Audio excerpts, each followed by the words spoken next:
पुणी सुना दर ह्रास नुआ दर लागू है। जदि आपण मैंने उभय सुना रूपा किना प्लान करुवे आपण खुशी खबर केते टंका ह्रास होला नुआ दर केते रही आम ओडिशा मूल्य उभय 22 कैरेट और 24 कैरेट दाम आम जाना जहाँकि आसीगला एक बड़ अपडेट एवं आपन को 1800 टंका ह्रास होती आज दर में भिडियो जाना ता पूर्व भिडियो को लाइक करेंगे सब्सक्राइब करना एवं सब्सक्राइब कर पाखे बेल आइकन को दबाइदेवे। प्रथम तो जानतु आम राजधानी भुवनेश्वर अर्थात ओडिशा मूल्य रे सुना आज 10 ग्राम पिछा 1800 टंका ह्रास होती 10 ग्राम को।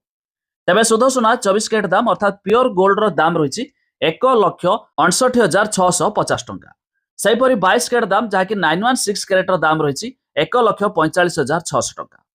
ता छड़ा MCX अर्थात मुंबई रो मल्टी कमोडिटी एक्सचेंज रे आज भी मध्य सुना दाम रे 2100 टंका ह्रास होईछि। तेबे शुद्ध सुना 24 कैरेट दाम अर्थात प्योर गोल्ड रो दाम रही 1,60,200 टंका। सेहीपरि 22 कैरेट दाम रे 10 ग्राम पिछा 1,47,480 टंका रही आज दर। आउ ता छड़ा दिल्लीर सरफा बजार में आज भी मध्य सुना दाम रे आंशिक मात्रा ह्रास घटी।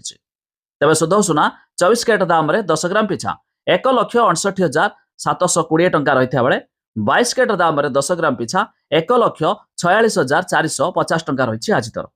आउ ठीक सेमिति रूपा 1 किलोग्राम पिछा आज 2,000 टंका ह्रास होईछि। तेबे रूपा 1 किलोग्राम रे नुआ दर रही 2,80,000 टंका।